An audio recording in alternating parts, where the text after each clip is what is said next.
If an actor made this face, they'd get fired because this isn't a face. To a layman who's like looking at something for like 2 seconds, I could see that like this isn't gonna immediately stick out to them. So something I want to point out that this does is it shows a lot of figures, but for a lot of people, it's just, that's the guy. That's the guy. And that's what this is. It's that's the guy or that's the thing. This is the AI generated American Revolution. They called it show, but it's like on YouTube. So it's not like a show. It's not like on the History Channel or anything, but it is like presented by Time magazine. I mean, I guess I wouldn't call it a betrayal, but you know, I suppose the next time I'm in a dentist's office, I don't think I'll be so inclined to pick up the nearest Time magazine now. That'll show him. Is that King George? Not my King George. My King George is Jonathan Groff. Da da da da da da. Okay. Yeah, I think this is supposed to be King George. This looks so awful. Okay, so this is a AI generated thing. So I guess, you know, just quick rundown. I am anti-AI. I think that generative AI, meaning generating images, videos, text, music, and voices that sound like humans should be illegal. I have a very long explanation for why. You should see my anti-AI video. I think that the main grounds on which that we should not have generative AI in those 5 things is 1, because it gives way to dishonest actors, people who can trick people, people who can use it to just be dishonest and scam and lie and spread misinformation. I think that that is one good reason to get rid of it. But the other good reason is to protect the arts, to protect and preserve the arts. I am a arts-based YouTuber. I am someone who talks about the arts. I have a strong reverence for the arts and what it can provide for us. And I think that AI generating those 5 things is a threat to the arts. It's a threat to the social function of the arts, which is to expand our minds and broaden our perspectives.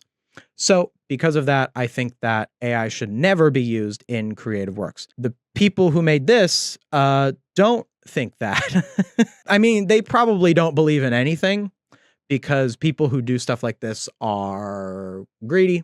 They don't care about the arts. They have contempt for life itself, or they're just greedy, you know, one or the other. It could be any of those things. But yeah, so this is a show about the American Revolution. It's called On This Day, and they used AI for it. And I have not yet seen any of this yet. So this is like a first look. The first shot is this King George guy who'd like, all right. So, so something that you'll notice is the cuts are really quick. I saw someone else make this observation where they were talking about how quick the cuts were, and it's because they can't, oh, that looks so bad. It's because they can't go for that long. Something about AI video that I don't think a lot of people know is that they can't go on for more than 10 seconds. You can't actually make a, yeah, oh, that was disgusting. You can't make an AI video that goes for more than 10 seconds. When you have that, you're going to have to make these like quick cuts and stuff. And the way that people make stuff like this, where they try to make it like it's an AI show, to the lay person, to a regular person, they're going to think like they just like generated the whole thing. And like, that's obviously not how this works. That is impossible. Is it never going to be possible to do that?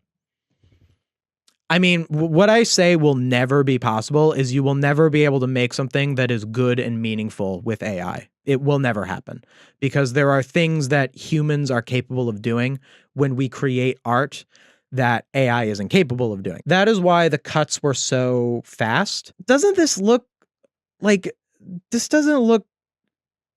looks like not real and real, like in a way that isn't good, you know, like this hair or whatever. It's so cartoonish. It's like, because the way that these things work is it goes through and it like takes a bunch of images and like amalgamates them together. And it kind of does that. Like it can't, because it can't create on its own. A computer can't like create a thing on its own. It's literally impossible. And if you don't see that, It's kind of okay that you don't see that if you're like a, if you're not like an expert in acting or whatever. I think you have to be missing a little bit of something to not see that. There isn't much to it. And also just the cuts together. Like think about like an actor on screen and them giving a reaction. They need to have you need to stay on them, like can you imagine the Walter White reaction in Ozymandias, the famous one that's like the meme, but is actually really serious. He was like, and he falls to his knees. Imagine that, but like they made it with AI. Like what would you do? You could only like cut to it. You'd have to keep cutting away.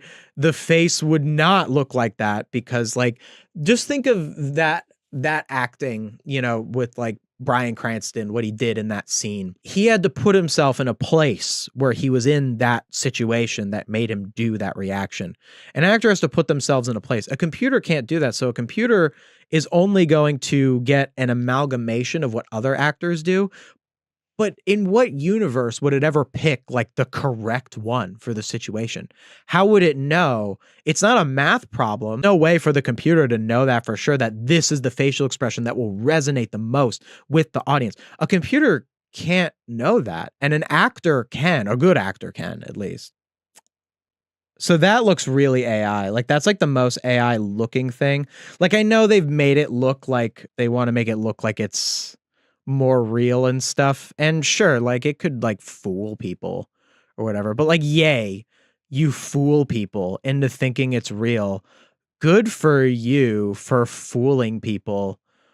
Huzzah. This is the part that looks the most like AI-ish, where you like get it. Like it even has like the text, it's still not getting the text or whatever. So this stuff, like the weird hand or it like looking blatantly bad is going to get fixed if they keep working on it. That is going to get fixed. And that's going to be a big problem because when that does get fixed, the only people who are going to be able to like see that something is worse when something is AI are people who are more intelligent. Let's just be honest here. Okay. Or even to be a little nicer, people who are more well-versed in the subject. I guess you could be a smart person and get tricked because like maybe you're like a smart doctor or whatever, and you spend all your time like understanding surgery and like not how to spot like AI artifacts and stuff. And like maybe that could happen. I'd say in a general sense. And also I think it's important to say that less intelligent people are more drawn to this. And we'll get to that in a second. So there are things that this stuff will never do. And when I talk about it having like bad facial expressions, like that, like this, if an actor made this face, they'd get fired because this isn't a face. This isn't emotion. Can you look at this? This is not acting because it can't act. This is a thing that looks vaguely like Benjamin Franklin, because the AI can recognize Benjamin Franklin. But like, imagine like a really good actor playing Benjamin Franklin, or like find a thing where there actually is a real actor playing Benjamin Franklin. Like I'm sure it's happened. This face is unacceptable as an actor because it has no emotion. There's nothing behind the eyes. So that stuff is never gonna get fixed. That will never get fixed. But that is something that less people are going to care about. And the sheer volume in which you can put out AI generated garbage compared to what it would take to actually sit and film an actor who's sitting there.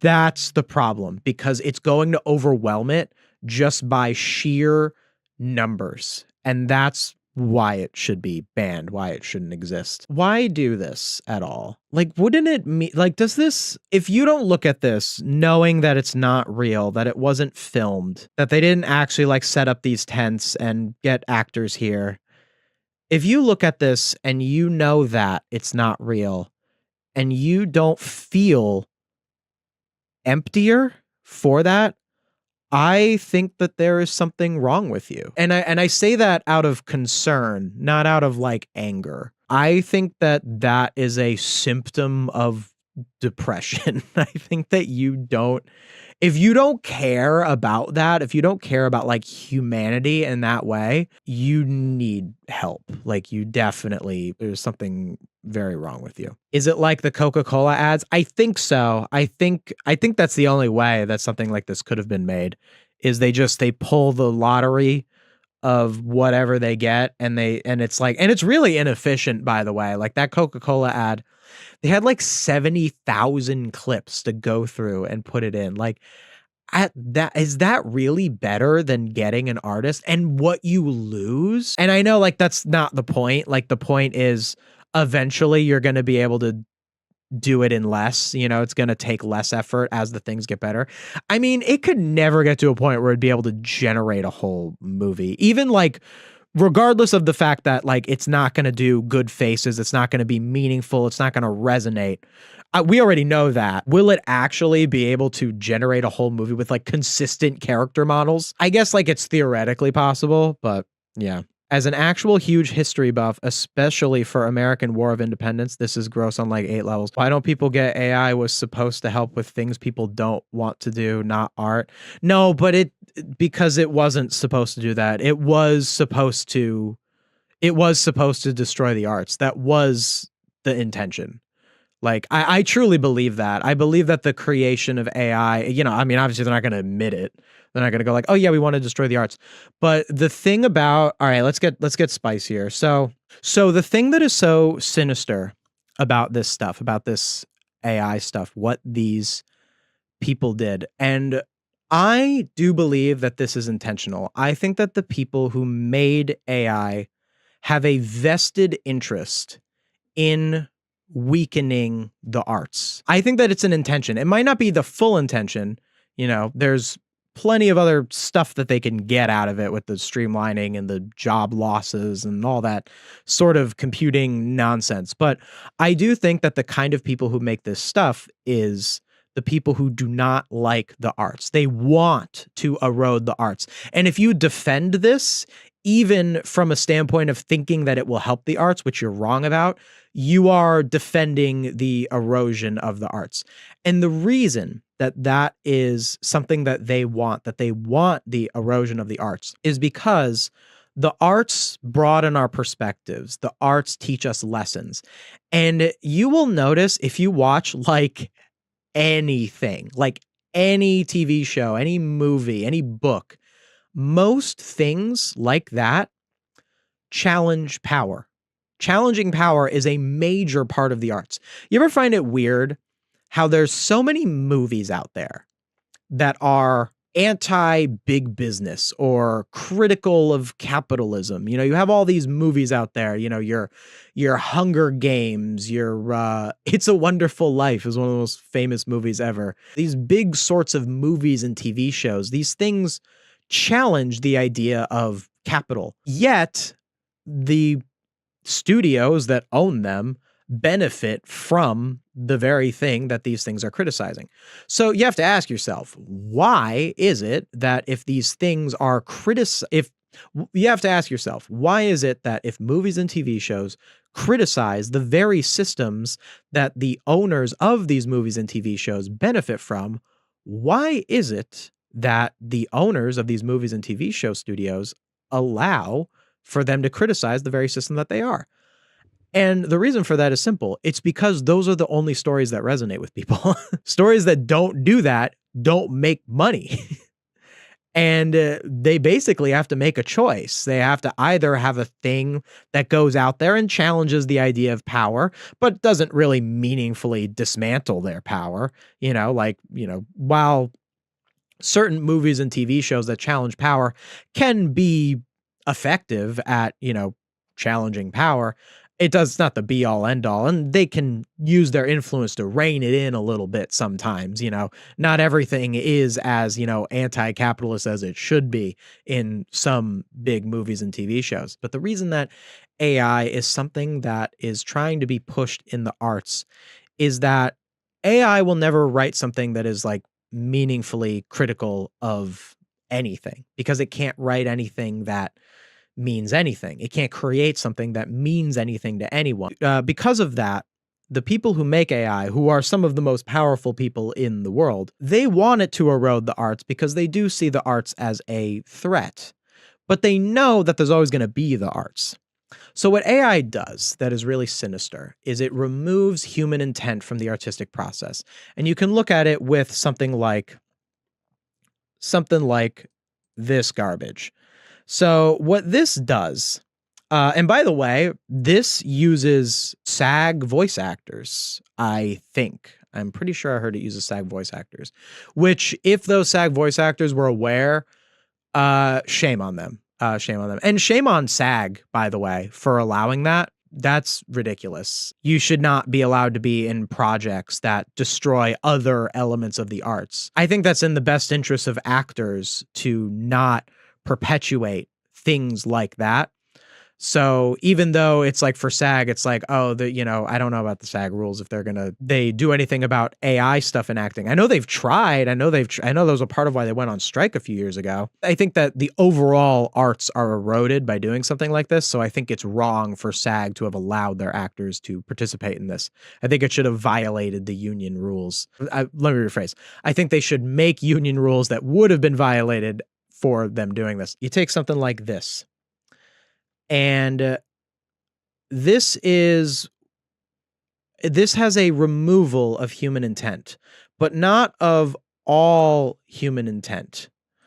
It doesn't have all human intent removed because they had to put it together or they had to get the actual voice actors. And who knows if they did any touching up after it got generated or anything like that. There's a million different things that they could have done that have human intent in it. Yet, because it used AI at all, I have to consider the whole thing invalid.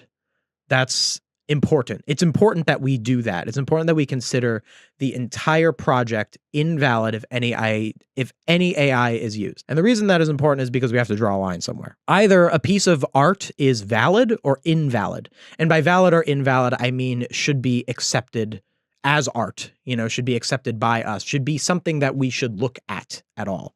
And I think that things like this should be considered invalid. And we have to draw a line. Something can either be valid or invalid. It can't be partially valid. It can only be valid or invalid. If it's partially valid, then it's valid. So if you go anything that has human intent is valid, well, you could have something with AI and then parts of it have human intent and then it's valid.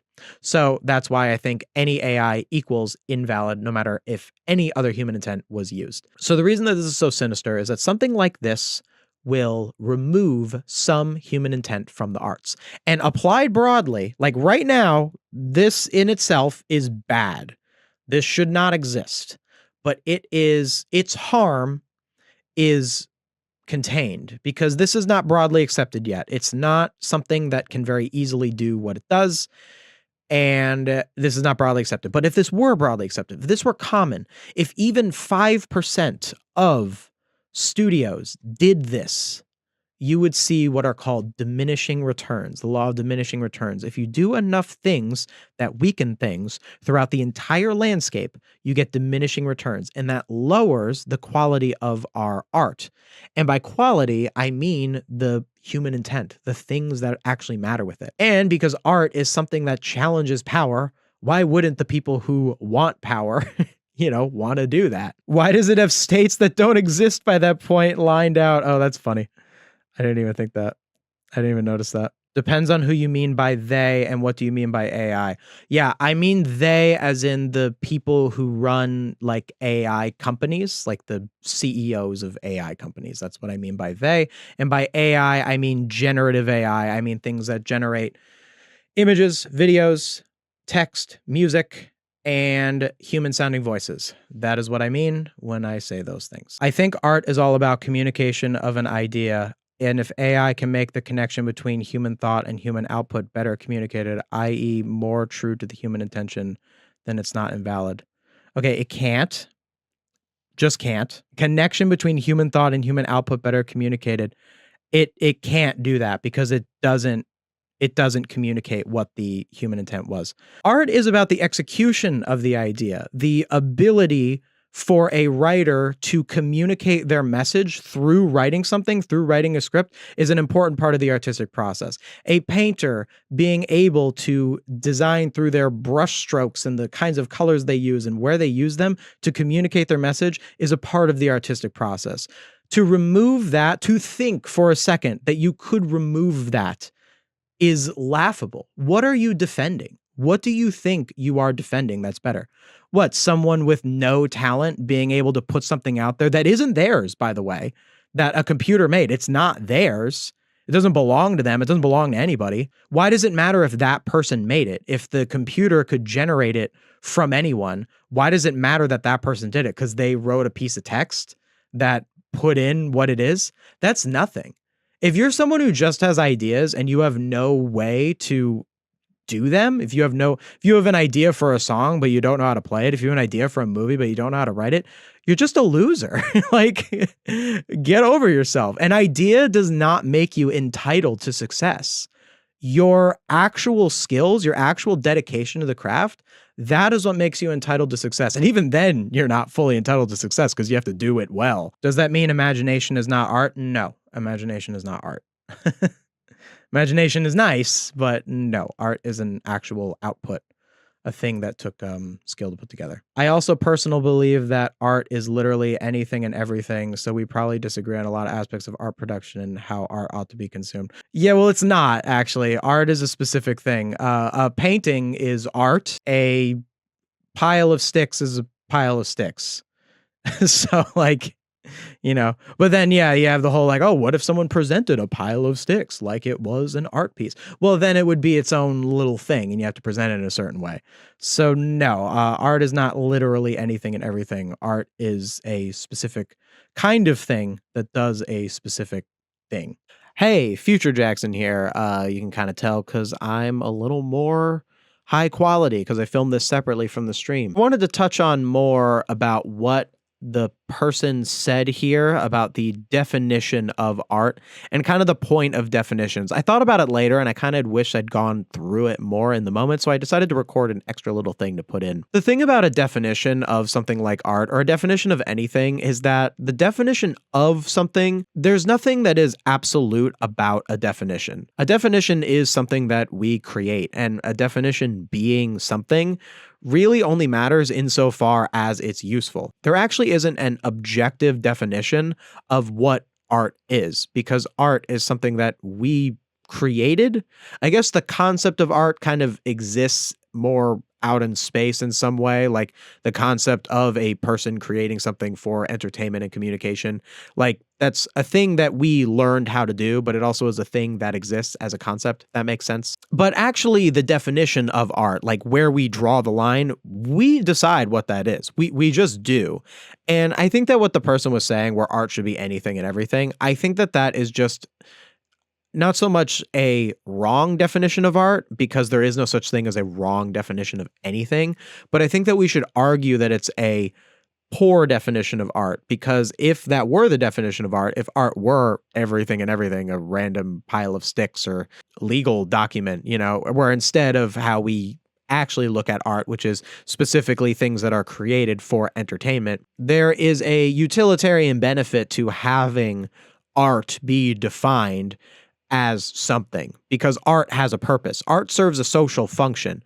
One of those social functions is the simple entertainment, just giving us some time to unwind and relax. But the other social function that art does provide is to make us think deeper, to make us challenge our perspectives. And one of the reasons that I argue that if you use AI, what you created should not be considered art is because AI does not have human intent. So it fundamentally cannot do the second social function of the arts, which is communicate a perspective. I guess to some people it can do the first one. I guess it can entertain. There's no way it can entertain that good. It's never entertained me. I don't get it. But to say that it can actually communicate things in the way that art should communicate things is just blatantly false.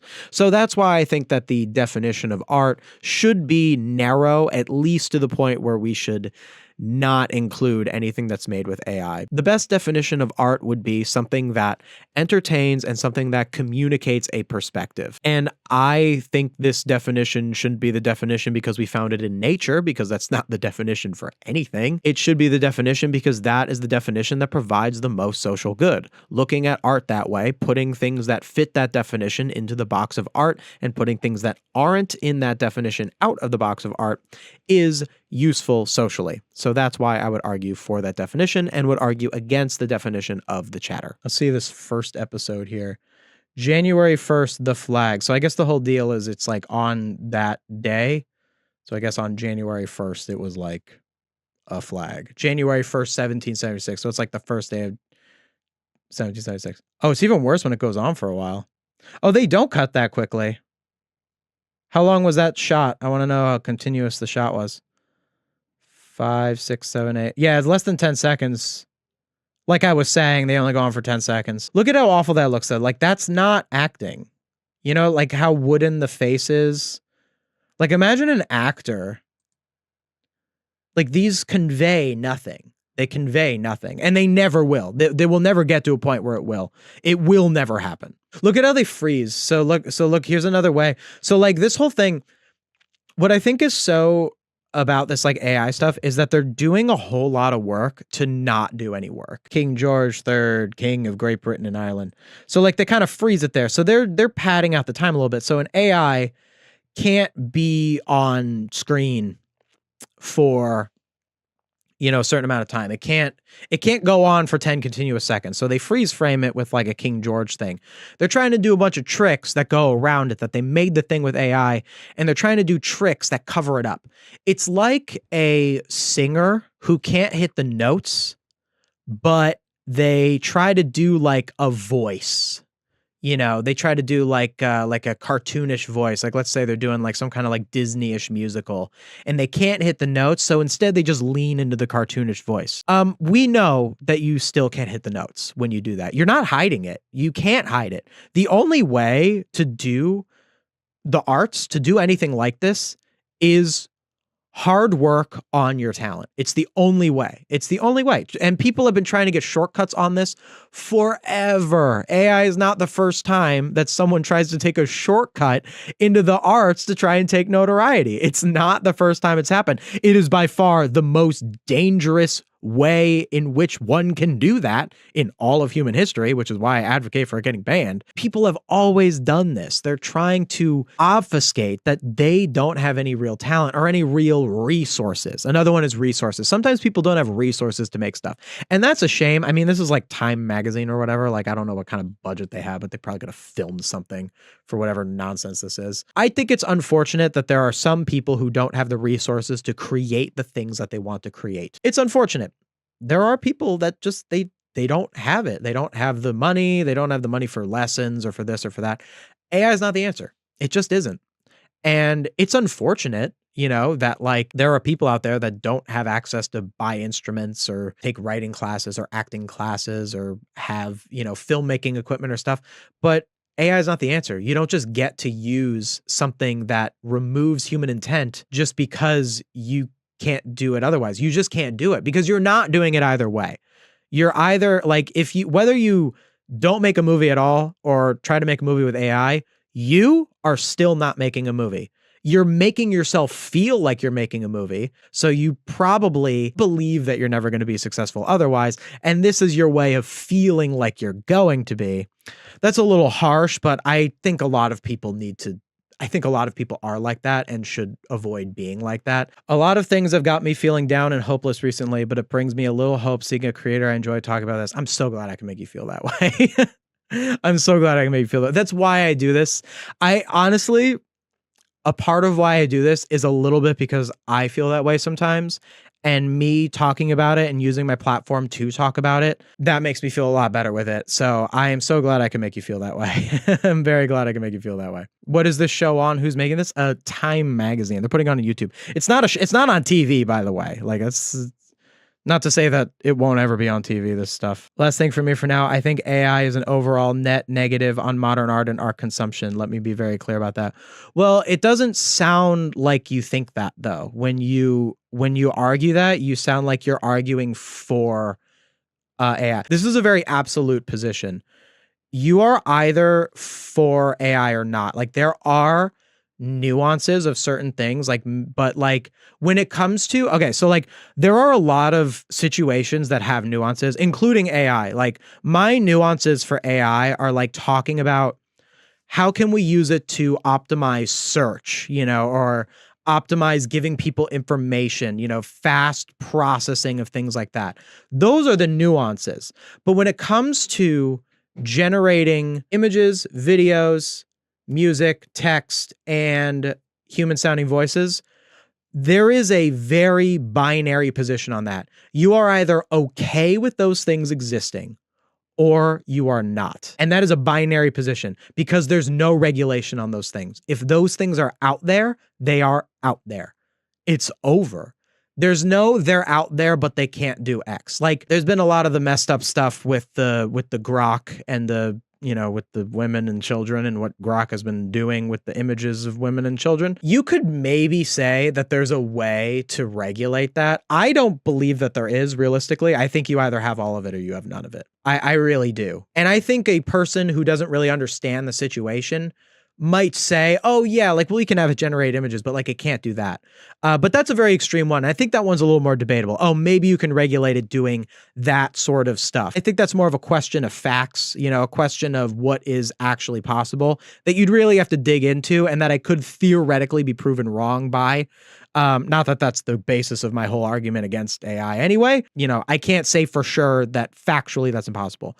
What I will say for sure that is factually impossible, if you allow images, text, video, music, and human sounded voices to be generated, they will be used in the arts. There's almost no regulation that could be put, and all of the regulation that you could put on it could not be reasonably enforced. So like, let's say you had, okay, we can AI generate stuff, images and all that, but the big Hollywood studios can't use it. First of all, that's actually not fair legally. That actually isn't fair. To be honest, I don't think there's any legal precedent or legal argument for that. If it is around, why should a person who runs a local card shop be able to use AI to make their poster of their thing of them with weird looking Pikachu or whatever? Why should they be able to do it, but Pixar can't? I don't think there's any legal precedent for that. There's a legal precedent for no one should be allowed to use it. That there is, but they either all can use it or none of them can use it. Now, you could have it be that certain unions are not allowing it. Like I said about earlier with SAG, like how the Writers Guild went on strike. They should probably go on strike again, to be honest. And I don't think they should back down. That's a more difficult question, obviously. The nuances of the unions and their strikes is a very big question that has to do with a lot of people's livelihoods, and I do not take that lightly. But there is definitely a question of should these unions have not stayed on strike until they completely negotiated no AI in any of this ever. Because if you're not doing that, there is an argument that you are throwing away the careers of all future writers, of all future actors.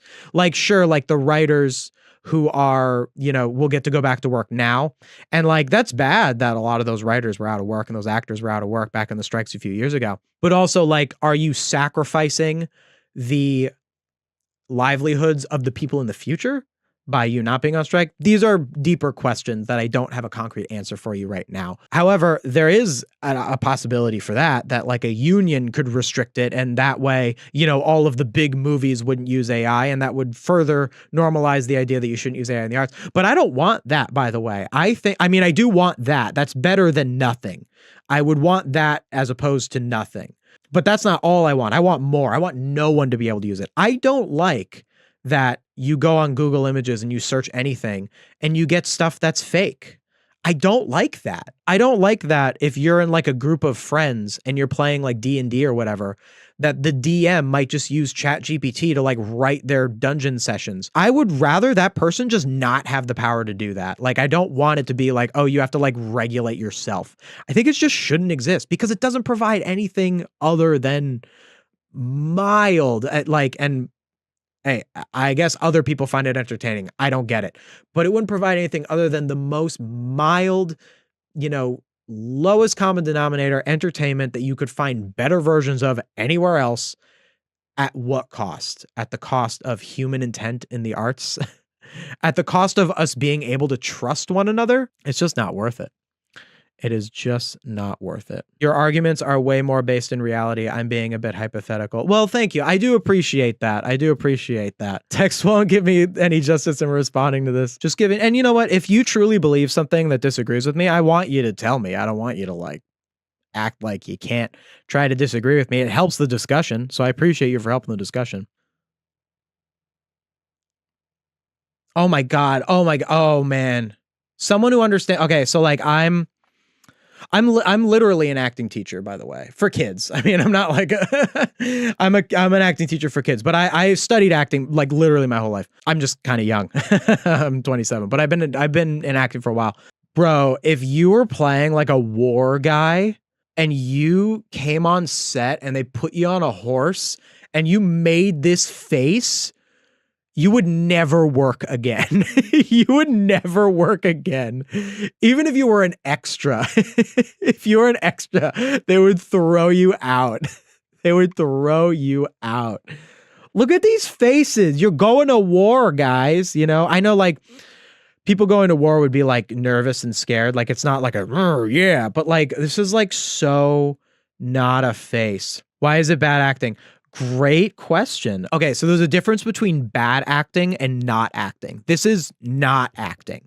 So bad acting is when someone tries to act and they fail. Like they go too far, or they're like too into it, or they're just misreading the scene, or they don't have a lot of conviction. This is non-acting. So what it is I don't think it could really read what like a war face would look like. Why don't we try to find a good example? Why don't we do that? Saving Private Ryan. Oh my God. All right, let's see what you guys think first in this like little spot the difference here. If you have a good idea of the differences, because I have a few answers. I have a few ideas. And that's not even Tom Hanks, by the way. That's not even like the main actor. Well, is this one of the leads in the movie?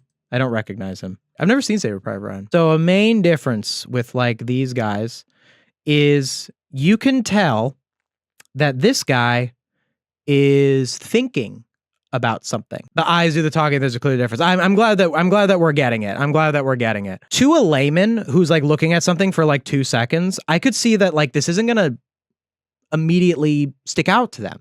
It really isn't. Like it's not. So like if it wasn't hard to identify the differences, this wouldn't be a problem. What they achieved with these awful, evil AI models is they made this guy look like a human being. I can't say that he doesn't look like a human being, which is a thing that we can do with technology. Now, that would be impressive if there was ever a reason to need to do that, which there isn't. So like, why do I care? I feel like technology shouldn't be impressive just because it's hard. I think it should be impressive because it actually does something that matters. When you are trying to act, you have to be thinking what the character is thinking, and that allows you to convey the emotions. So this guy, who is a actor, or even like this guy might be a lead in the movie, but like this is an extra. Even him, it's so basic, and I'm sure for a movie like Saving Private Ryan, I'm sure they had extras who played the soldiers be guys with a little bit of experience. Like I'm sure, like, because you could get an extra gig really easily sometimes. Like it's not the hardest kind of gig to get. But I would say that these people are probably, I don't know, maybe they just came in off the street. I have no idea. Sometimes extras are easy to cast. You can tell that there's something, behind the eyes. It's the eyes. And AI eyes aren't able to mimic human eyes. So if you think about it, think about a person's eyes. Think about all of the different ways that a person's eyes could look. All the different ways a person's eyes could look. There's so many. People can have different shapes of eyes, different, there's only a couple different eye colors, but different shapes of eyes, different ways of eyes. So there's all of that. There's the actual biological differences in every person's eyes, that no two eyes are unique. And then you have beyond that the different ways that an eye could look, the ways that it could show you something that you can feel, where you're afraid and you're scared and all that sort of stuff, all that, whatever, what I just did was a little bit hackneyed, or whatever, it's off the cuff. There are, if you look at every subtle difference between eyes that a person can make, literally so many different kinds of ways that one can make their eyes look, that there's more different kinds of ways an eye could look than there are stars in the universe. The amount of different outcomes of what an eye could look like, if you're generating it, there's too many. How would a computer ever know exactly which set of eyes is going to work for a war person? Even if these eyes probably tried to copy these eyes. Maybe not this exact, maybe when this went through and stole from the internet or stole from wherever, it might not have specifically taken from these actors, but it took from something like this. It would have had to, but it took from so many, and it had to make its own choice, because AI doesn't want to look like it's stealing. It doesn't want it to be that we look at it and we go, oh, that's Tom Hanks's face on this red coat guy. They don't want that with the AI. So the AI has to produce something new. And because of that, you get this. You get this. And most people who don't care about this stuff just goes right by. So why does it matter? You may ask. Well, I think it matters because, first of all, I care. There are people who actually enjoy movies on deeper levels. But also, I think it does affect you. I think if you don't know, you still know, I say this a lot when I talk about SpongeBob episodes, where I talk about how every SpongeBob episode has a deep lesson in themes. Or, I'm sorry, I talk about how every classic SpongeBob episode has a deep lesson in themes, and some modern SpongeBob episodes don't, which is why I criticize them. And people will argue with me and say, well, what about this episode? What about SpongeBob Meets the Strangler? That's just an episode that's full of goofs. And then I will go on and I will explain to them how that episode does have a deep lesson. And that's even the reason that you like it. People don't identify all of these things about acting in order to understand that this is an actual determined war face. They don't need to understand these things. Hey, it's great that, you guys watching this, might find this interesting about acting and all that. That's cool. But most people don't fully deeply understand this stuff, but they do know, and it does make a difference. And also, you get diminishing returns. This applied broadly, this is one thing. All right, it's one thing. Whatever. It's one little weird thing on Time magazine. Whatever, bro. But applied broadly, do you really want a world of this face? And it's so easy to get these faces because so many people want to be actors. There's no shortage of people trying to be actors. There's no shortage of people who are good at it. Do you know how competitive it is to try and be a professional actor? Believe me, I've gone on plenty of auditions. You compete against hundreds of people for even small indie roles in movies, let alone Saving Private Ryan. There's no shortage of people who are willing to make this face. Why are you generating one? And I know the reason why. It's because they don't want to pay an actor. And it's because the AI companies want a broader weakening of the arts because it makes people not question power as much. Notice the fog too. The fog is another obfuscation of it not looking as good. That's another one. And it also it doesn't, oh my God, that's so cringy. So look at this kind of obfuscation. So see how many cut and things, it's going back and forth. It's trying to go back and forth with stuff. That's another obfuscation of that it doesn't, that it's not capable of doing certain things. See another cut, show the thing. The thing's 3 minutes long and it's trying to pad time. Back of the head, not showing a face. Not showing a face. And it's also inconsistent. Like, this face is smooth and like this face is like rugged, you know, like it's not consistent with even like how the faces look. See, the stop again. Also, like this stopping on the figures, like what is the point? Why are you presents on this day? Bro, you're 2 minutes in already. Why are you putting the title here? It's also very confusing that they call it January 1st, but it is January, like at the time of this stream. Like I'm like January 1st, like the title of the thing is January 1st, but it's hard to make a title of something a day of the month because then you're going to think like it's the day it comes out. It's not even an AI issue. That's just a they're stupid issue. Who will watch a movie with billions of cuts? Man, you'd be surprised. You'd be surprised with people. He has no eyelashes. I don't even notice. I don't even know. I'm not looking for that stuff. That's not what I do. I am not a look at all of the mistakes, look at all the silly AI mistakes. I am not that. That's not my thing. That's not my fight, you know? It doesn't matter. Does this matter? I don't think it matters. I think what matters is that it's called common sense. All right. I think this is kind of about it with that. Okay. I probably need to address common sense. As a #1 fan of the uniforms of this period, the mistakes on the uniform will never miss my eyes. Without the pen of the author of Common Sense, the sword of Washington would have been raised in vain. John Adams. John Adams? I know him. That can't be. All right, I think I need to address the elephant in the room here. I need to address the really important part of this. All right, we talked about my feelings about AI. We talked about all this stuff. We need to talk about America. We need to talk about America now. So it does not escape me that the thing that they are doing to try and normalize AI is about the American Revolution.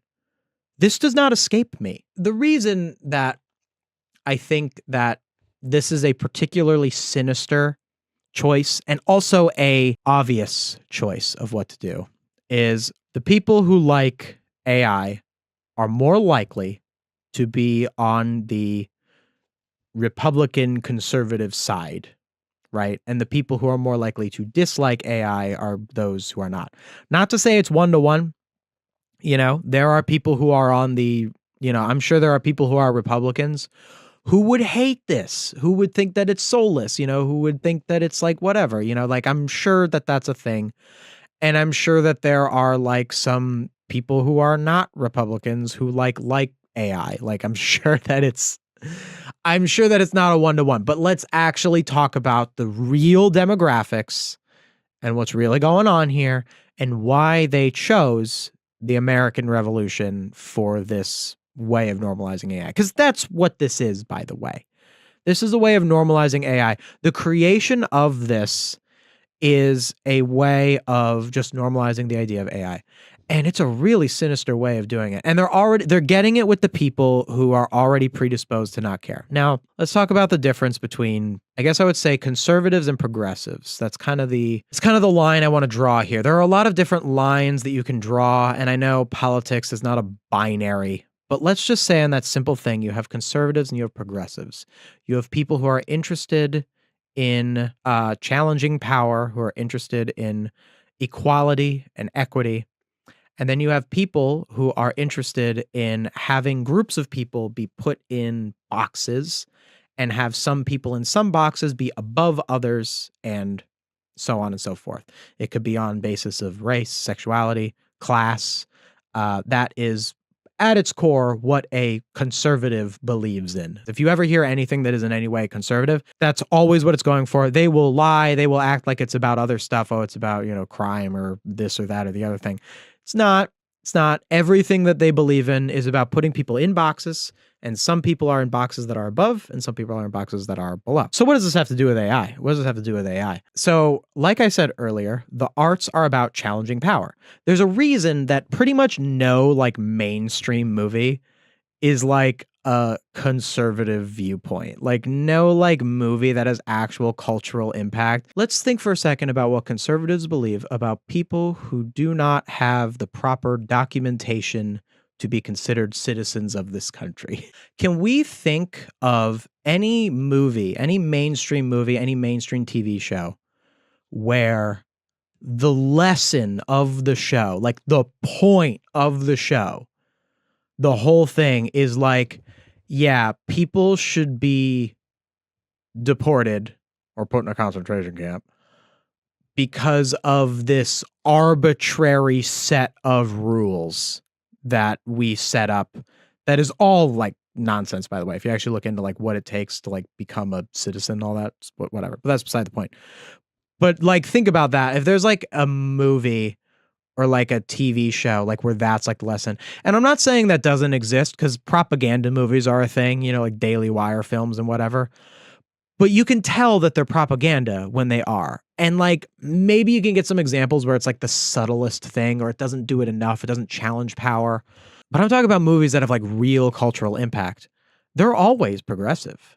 Movies that have real cultural impact are always progressive. To conservatives, they hate that. That's because it's hard because they want to enjoy movies. Like it must be hard to be like someone who believes a lot of really regressive stuff, but like you also like really like love like Star Wars or whatever. You're like Avatar: The Last Airbender. Imagine like growing up and watching Avatar: The Last Airbender and like actually like being like a Trump supporter. Like what kind of cognitive dissonance, what kind of double think being that you hold two positions that are contradictory yet you hold them both. What kind of like, you know, double think do you have to engage in to like Avatar: The Last Airbender and be a Trump supporter? And what it is that you just pretend like the whole show is about like people fighting. Like you would just be like, oh, it's just like a cool show where like people fight each other. Or you try to ignore the parts of the show that don't fit your worldview. This is why I think that the idea of, oh, like not every episode of a show, not every narrative has to have a lesson. I think that this is a deeply conservative belief. I don't always immediately call that out. I try to kind of keep that subtle because I like for people to like watch it who would disagree with it if I use the word conservative to agree with me, not knowing that they're agreeing with that. That's kind of my little strategy on the channel. Also, it's really hard to bring up politics in any video because you have to be very specific when you bring it up. So let's talk about America. Let's talk about America and how, for some reason, and there's probably a lot of reasons for this, the more regressive conservatives, they are the ones who are always like, we love America. And I think that's not fair. As someone on the left, I love America. I'm a big, like, you know, I mean, I guess I'm not like, you know, I guess the reason is obvious. It's because like, you know, fascism and being like that, it requires a certain sense of nationalism. That doesn't really mean anything. That's hollow. And that's why you get a lot of these conservatives who are more like about, you know, America and all this, like this sort of thing. Like this sort of thing doesn't really resonate with me. Well, because it's AI, but like the idea. So something I want to point out that this does is it shows a lot of figures. So the thing about history, about like American history or any kind of history, is that it's a narrative, much like how a movie or TV show is a narrative. Even though history really happened, how it's presented is narrativized a lot of the time. So I like to think of a great example is George Washington. Was George Washington in this one, in this piece of garbage? Is that George Washington? I can't even tell. Yeah, it is. What do you think of it, General? All right, so you think of like George Washington. So like, let's say you have like a statue of George Washington. What does like George Washington as a figure mean? Not as a person, you know, because he was a person who lived and died and whatever. What George Washington means to like most people is he's the guy who decided that the president of the United States isn't a king. That's what he represents. You know, that is like the main thing about George Washington that he represents is you become the leader of this country. You should not be the leader of the country until you die. And you should be the leader of that country for a limited amount of time. That is what we associate with George Washington. I'm not saying he invented the concept. I'm not saying that he's like that he really wanted to do that. I mean, I don't know that it seems pretty historically agreed upon that he did want to do that. But I'm not saying anything, I'm not saying that it's okay that he owned a bunch of slaves because it's not.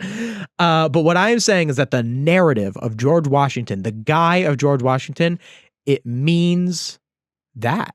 That is like the thing that George Washington means. And if you put him together with a bunch of other historical figures, sometimes he just means like generally, oh, look at this. Yeah, sometimes he just means like generally America, or whatever. Because American history, especially the American Revolution, and I think it's fitting that it's the American Revolution because, so with the American Revolution, it's not so much that they had it be something that would appeal to right-wingers in a way, but it's people who would also be a little more in the middle. So it captures a really wide net, Like this isn't explicitly conservative. I don't even know if it is conservative. I mean, it's funny to say they generated black people. Conservatives don't like them. But so I can't believe we're at that point where like I see that and I'm like, well, that's not fully conservative. But like it's supposed to be like in the middle, like this is the thing that is agreeable to a conservative or someone who isn't like super into politics in general, because it's the American Revolution. The American Revolution is a very agreeable period in U.S. history, probably the most agreeable now. Because, you wouldn't want to do this with the Civil War. Because people who like AI, I'm not sure they root for in the Civil War. So, but like you can kind of be like, I mean, conservatives today would have sided with King George. Like they would have sided with King George. Like, come on. But because they're hundreds of years away from King George and we already have America, they can act like they wouldn't have sided with King George, even though ideologically they would have. The most mythologized part of American history is the American Revolution. For better and for worse, I actually think of it a lot like I think that the American Revolution is very similar to almost like biblical stories in the sense that they are these like figures who had these like specific bits of wisdom, and what they put together should be the foundation of how we work with ourselves. Now, I would say that people like the Founding Fathers and the Constitution have more legitimacy in that regard. One, because there's historical evidence of their actions, of who they are, and also their laws and their rules, like in the Constitution, are based on Enlightenment thinking, are based on very solid logic. Not that I've read every single piece of law. Obviously they left a lot of stuff out of the Constitution that had to be put in later, so it's not like they got it perfect, but a lot of their stuff, it's based in a certain level of logic. I want to talk about the word common sense. So what common sense actually means is, it's not really a term that I use to talk about stuff. I even try to avoid it when I talk about regulating AI, because you say like common sense, like I've stopped myself and I say common sense AI regulation, but I don't like to say common sense AI regulation, because common sense just means what like the general group of people like think, which could be wrong. It could be incorrect. So I think that a lot of people dig into the idea of common sense as a absolute law. The idea of the invisible hand. Invisible hand is something that I like to talk about in terms of the arts. So the arts are subjective. If you enjoy a movie and TV show, someone else might not. There are some movies and TV shows that are undoubtedly more popular than others. Forrest Gump is a more popular movie than The Room. It just is. There could, I guess, hypothetically be a person who would feel more of a resonation with The Room than Forrest Gump. I'm sure there isn't one. And definitely, on average, the consensus is that Forrest Gump is a better movie than The Room. This could also be considered common sense. Common sense is a more amorphous way of saying it. An idea of, we decided this because we decided it. But if you think about my way of saying it, invisible hand, I'm trying to think of a better way to say it more than invisible hand. I don't know if invisible hand is like the best way to say it. Something I've been thinking about. But if you think of it like that, invisible hand, there's an explanation. There are things that Forrest Gump does as a film that The Room does not do. You can look at Forrest Gump. You can break it down. You could say, at this point in the movie, the dialogue delivered by Forrest does this, makes us feel for him as the audience. At this point, this happens in the plot of the movie that makes us feel a certain way. At this point, this happens in the movie, which communicates the theme of X. And then you watch The Room, and it's incoherent. And you're like, well, it did not do those things. That is why Forrest Gump is a better movie than The Room. Now, it's not super easy to fully connect those things. Connect the idea that the reason that Forrest Gump is a better movie than The Room, in a sense that that is what is universally agreed upon by the invisible hand or by common sense, that people think that because of the things that Forrest Gump did to make you resonate with the character. But you can, at the very least, 99% be sure of that if you look at every movie that does well, every movie that's culturally impactful, and notice that they have these things in common that makes them culturally impactful. So that is one way of looking at common sense. But common sense can also be used to obfuscate something not being accepted, or common sense can be used to obfuscate something being accepted when it shouldn't be, which is why it's a word that is often used by conservatives. I think where common sense works with this is that, and the reason that it uses common sense as its second thing, is not so much about talking about American history or anything, because this has nothing to say about American history. We can tell that, right? This is showing you an image of Benjamin Franklin and saying what he is. He was an inventor. This is, I don't love this term, but this is basically like religious slop. It's like showing someone a statue of a saint or a statue of, or a painting of Jesus Christ and just saying that's what it is, and having no understanding of what that particular saint that is in the statue did or what Jesus Christ did or believed in.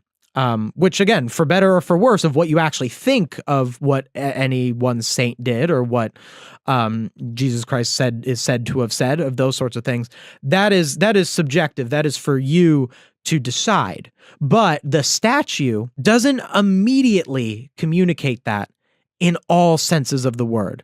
Like I said about George Washington, a George Washington statue, it should invoke the idea of this, we shouldn't have a king and all of that. And that's kind of the point. But for a lot of people, it's just, that's the guy.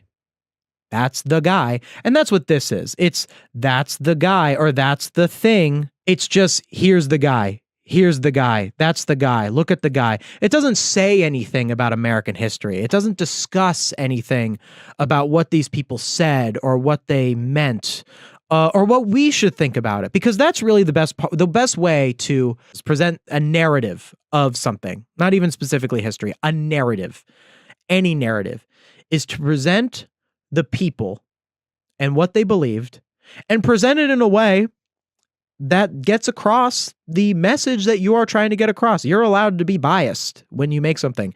If I made a movie about the American Revolution, I would definitely lean into things that I feel are progressive, Look at Hamilton on Broadway, I think Hamilton is a great way of using American history, using the mythology of the founding fathers to tell a progressive story. I think that I think that this is the opposite of Hamilton. Whereas you have something like Hamilton that's trying to use the mythology of these American figures to tell a story. This is just showing you American figures. And the reason I talk about common sense is that they are trying to conflate common sense with AI. And the reason for that is that AI is a thing that logically should not be adopted. So, like I said about, it's as if there was a world where The Room was more popular than Forrest Gump, where The Room was considered the better film between it and Forrest Gump. There is no logic to The Room being better than Forrest Gump by the standards of what makes movies better or worse. Just as with AI, there is a logic to why we shouldn't have AI, but that logic has to exist within the understanding and the valuing of the arts. If someone doesn't value that, then well, then I guess I am wrong, but I'm just wrong in the sense that you don't value those things. And I think that if you don't value those things, you don't value truth, you don't value the arts, you don't value being progressive, in which case I think you're a bad person or you believe bad things. You might be an otherwise okay person. So I think what this is trying to do and why common sense is a thing that it's using as a bit of a cudgel here is they want it to be that it's common sense. Well, people accept AI. It's there. Just get used to it. It's common sense. It's common sense that it works. But the common sense has no underlying logic. 47-page pamphlet. Okay, I guess we're not reading the whole thing. We'll look at the Wikipedia page for it. How's that sound? Common Sense is a 47-page pamphlet written by Thomas Paine in 1775 to 1776, advocating independence from Great Britain to people in the 13 colonies. Writing in clear and persuasive prose, Paine collected moral and political arguments to encourage common people in the colonies to fight for egalitarian government. It was published anonymously on January 10th, 1776, at the beginning of the Revolution, blah, blah, blah. I would have to guess that it's called Common Sense in the sense of that, like, invisible hand idea, like kind of what I said, but I don't love the phrase common sense. Not to, not to throw hands with Thomas Paine here, I'm sure this was pretty effective, at the time. I might like The Room more than Forrest Gump. Yeah, but like you like The Room because The Room is silly and you laugh at it. I'm talking about like, is it a better movie? It feels like a trailer for historical events. That is a thing. That's actually a great thing to point out with like AI stuff. Have you noticed that? It makes trailers or trailer-like things, and it's because it's, it can't really do much in the sense of going forward. It can't make things that are like more than 10 seconds and all that. Okay, let's get some hope here. Okay. So first of all, the videos themselves, they were posted 2 days ago. They don't have the craziest view counts. Like I think that like the trailer is like 100,000 something. I don't think that they really do much. So to have a little bit of hope to this, clearly they aren't something that's going to resonate with people. Like from the fact that they don't have real facial expressions, that they don't like, it's not telling a story. It's just showing like, hey, look at this historical figure. It's not going to resonate with people unless they are invested in the idea of like AI taking over and hurting the arts, which people are invested in, but they can only get you so far. If this stuff is going to succeed at harming the arts, it's going to have to produce some results that are going to make, artists nervous. Now, I know how it's going to do this, and it's not like this. This strategy of make a AI fully generated that strategy is not going to work ever. It's not going to work. They do it because of spectacle, like the Coca-Cola commercial. Like it's a spectacle right now to be like, whoa, fully AI generated. I mean, if you're stupid, you'd be like, whoa, fully AI generated this, and they get stuff off of that and it fuels the bubble and all that nonsense. But it's not going to be how things get made. What is actually going to happen, what you should be worried about, is when people start doing first draft AI, second draft human. So that is a lot more sinister. What we looked at today was a lost cause, was someone who is fighting hard to try and normalize a thing that's just never going to happen. And they do it because there's a lot of money in being the first guy in the pool. There's a lot of spectacle in it. It's going to peter out. It's not going to take hold, stuff like this. We're not going to be seeing a lot of things that are like that. And there'll always be some big gimmick. What we are going to see, what we should be afraid of, are the things where AI writes the script and then a human does the second draft, where AI generates something and then a human puts something over it, where they obfuscate the parts of it that were AI, and that makes it have less human intent and you get diminishing returns, but it's harder to tell and it gets by. That is the most dangerous application of this. And we aren't seeing a lot of that yet, because we're seeing more of stuff like this. And I think there's a little bit of hope in that. I think that people know that if they do that, first draft AI, second draft human, it just is going to lead to a worse product, or it doesn't actually streamline their thing, especially with a writer. Like, how would that even work? You're a writer, it generates the first draft and you like write the second draft. It's like you would just have to write it from scratch at that point. I know what it takes to like write a script. You would just have to write it from scratch because what it would produce wouldn't really be good enough. And at that point, you might as well just write the whole thing yourself. You're doing more work to do less work. We're going to be fine. People value authenticity. And I think it's telling that it's America slop, you know, that it's like American Revolution. And again, I am not knocking the American Revolution or America. I love America. I love America. I love the story of America. I love what America stands for.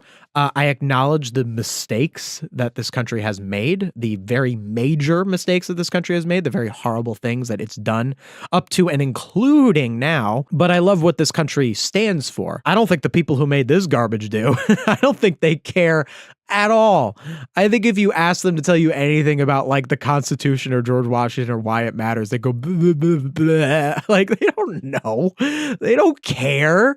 They're trying to do it because there's a bunch of people who are like, yeah, 250th anniversary of the country, without actually talking about what this country is supposed to mean and what its founding is supposed to mean. Hey, thank you so much for watching. If you want to see the full stream videos, click on the right. Or if you want to see my scripted content, click on the left. See you next time.